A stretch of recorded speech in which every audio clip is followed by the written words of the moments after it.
भारत ने बढ़ाई Elon Musk की टेंशन। दुनिया के कोने कोने से भारत की कार की डिमांड बढ़ी। मार्केट में भारत उतरा बनकर टेस्ला का बाप। टोयोटा का भारत ने निकाला दम। ऑटो सेक्टर में भारत रच रहा है इतिहास। टाटा के सामने टेके अमेरिका ने घुटने। कहा करेंगे तो सिर्फ भारत के साथ मिलकर काम। मोदी के आत्मनिर्भर भारत ने कर दिया पूरी दुनिया को भारत के ऊपर निर्भर। भारत का नया इंजन तैयार, ग्रीन एनर्जी पर चलेंगी अब कारें। दोस्तों, इस समय भारत के लिए बहुत ही बड़ी खुशखबरी निकल कर आ रही है। भारत ने जापान जैसे देश को पीछे छोड़ दिया है और उसके ऊपर अपनी जगह बना ली है। भारत ने ऑटो मार्केट में एक इतिहास रचने वाला काम कर दिया है और पूरी दुनिया में जिस तरीके से भारत की कार की डिमांड बढ़ रही है, उसको देखते हुए आने वाले समय में भारत कई बड़े रिकॉर्ड बनाने वाला है और कईयों के रिकॉर्ड चकनाचूर कर देगा। भारत ने जापान को बीट करते हुए ऑटो मार्केट में तीसरे नंबर पर अपनी जगह बना ली है। पहले नंबर पर चाइना, दूसरे नंबर पर अमेरिका और तीसरे नंबर पर भारत आ चुका है और इस क्षेत्र में भारत पकड़ बनाते हुए चला ही जा रहा है। यह एक बहुत बड़ी इंडस्ट्री है, 3.8 ट्रिलियन डॉलर की, और इसके माध्यम से कई लाख लोगों को काम मिलता है। भारत ने जिस तरीके का काम किया है, उस चीज से यह तो पता चलता है कि आने वाले समय में भारत अमेरिका को भी पछाड़कर पहले नंबर पर आ जाएगा और ऑटो सेक्टर में भारत का भी जाना माना नाम होगा। इसके अलावा भारत दुर्लभ टेक्निक में भी महारत हासिल करते हुए चला जा रहा है, जिसका तोड़ कहीं और नहीं मिलेगा। रॉकेट साइंस से लेकर बैलिस्टिक हाइपरसोनिक मिसाइल बनाने तक में बड़े बड़े नामी गिरामी देशों को पछाड़ चुका है भारत। और भारत की इसी सोच को देखकर फ्यूचरिस्टिक सोच रखने वाले एलन मस्क भी दंग रह गए। और एक समय ऐसा भी था जब भारत छोटी छोटी चीजों के लिए दूसरे देशों के ऊपर निर्भर रहा करता था, और ये बात किसी से छुपी नहीं। लेकिन भारत ने जब से आत्मनिर्भर वाला नारा लगाया है, उसके बाद से ही मोदी सरकार ने इस पर काम करना शुरू कर दिया और आज भारत में हर चीज मौजूद है।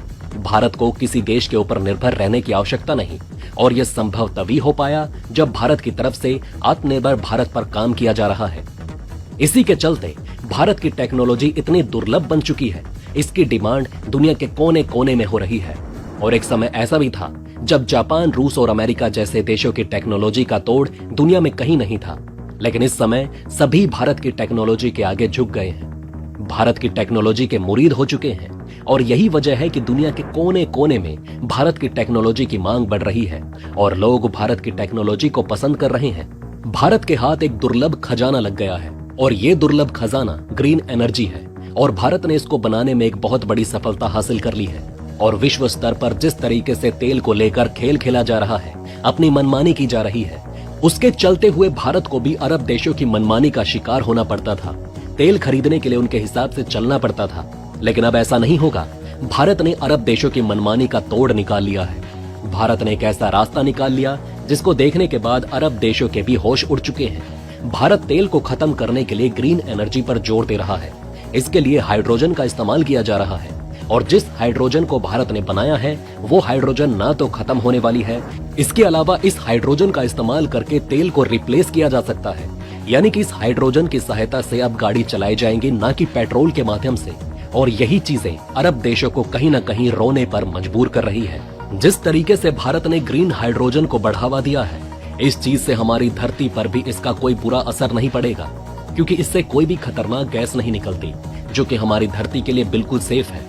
और इसके माध्यम से अगर गाड़ियां चलाई जाएंगी तो बस बदले में पानी निकलता है, जो कि हमारी धरती को बिल्कुल भी नुकसान नहीं पहुंचाता। और भारत को जीरो कार्बन एमिशन कंट्री बनाना है, और इसके लिए मोदी सरकार ने काम भी शुरू कर दिया है। और ये केवल ग्रीन हाइड्रोजन से ही संभव हो पाएगा। जिस तरीके से डीजल और पेट्रोल का इस्तेमाल करके गाड़ियों को चलाया जाता है, जिसकी वजह से पर्यावरण में कार्बन की मात्रा काफी ज्यादा बढ़ चुकी है, जो कि सिर्फ हमारी धरती को ही नुकसान नहीं पहुंचा रहा, बल्कि हमारे फेफड़ों में कार्बन युक्त हवा जाती है, तो वो हमारे फेफड़ों को भी खराब करती है और कई तरह की घातक बीमारियों से भी हमारा सामना करा देती है।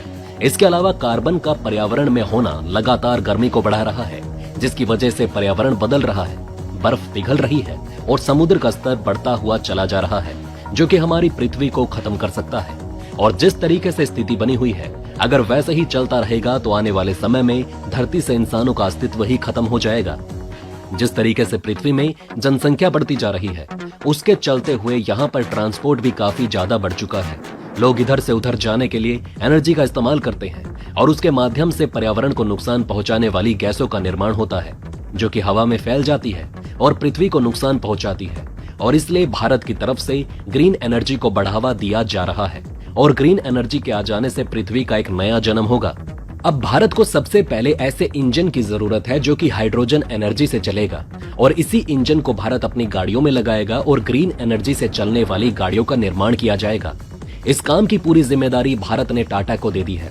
टाटा इसका निर्माण भारत में ही करेगा और इसमें अमेरिकी कंपनी भी जुड़ने के लिए टाटा के साथ हाथ मिला चुकी है और उसके साथ मिलकर टाटा यहाँ पर ग्रीन एनर्जी से चलने वाले इंजनों का निर्माण करने पर काम करने जा रहा है। पूरी दुनिया में इस तरीके के इंजन की डिमांड काफी ज्यादा रहेगी।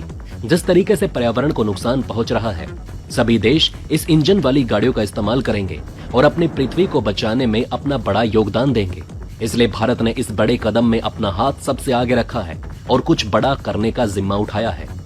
टाटा मोटर्स और कमिंग इन ने हाइड्रोजन से चलने वाले कारों का निर्माण करने का फैसला किया। ये कंपनियां भारत को जीरो कार्बन उत्सर्जन वाले देश की श्रेणी में लाकर खड़ा कर देंगे।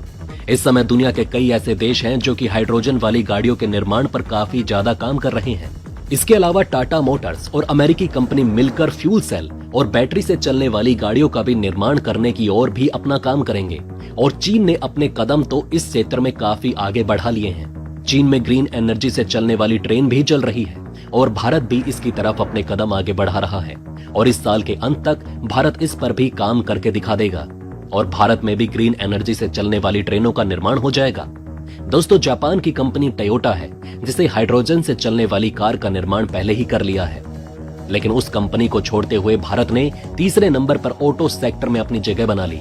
इस चीज से यह साबित हो जाता है कि भारत देर से आएगा लेकिन बड़ी पोजीशन पर जाएगा। भारत ने जापान जैसे देशों को ऑटो सेक्टर में पीछे छोड़ दिया और ये चीज कहीं न कहीं भारत की कामयाबी का एक पक्का सबूत है। और भारत में बनने वाली ग्रीन एनर्जी इतनी ज्यादा किफायती होगी और सस्ती होगी जिसकी वजह से दुनिया के कोने कोने तक भारत की ग्रीन एनर्जी की यानी कि हाइड्रोजन की डिमांड होगी और भारत की कारों की डिमांड भी दुनिया के कोने कोने में लगातार बढ़ती हुई चली जाएगी और ये चीज कहीं न कहीं भारत की अर्थव्यवस्था को काफी ज्यादा आगे पहुंचाएगा और भारत की अर्थव्यवस्था का ग्राफ लगातार ऊपर की ओर बढ़ता हुआ चला जाएगा और भारत आने वाले समय में आर्थिक महाशक्ति के रूप में उभर कर सामने आएगा। इस विषय में आपको क्या लगता है? क्या भारत आने वाले समय में अमेरिका, चीन के लेवल तक पहुंच सकता है या फिर भारत इन देशों से भी आगे जाएगा? आप अपनी राय को नीचे कमेंट बॉक्स में लिखकर जरूर बताइएगा। जय हिंद, जय भारत।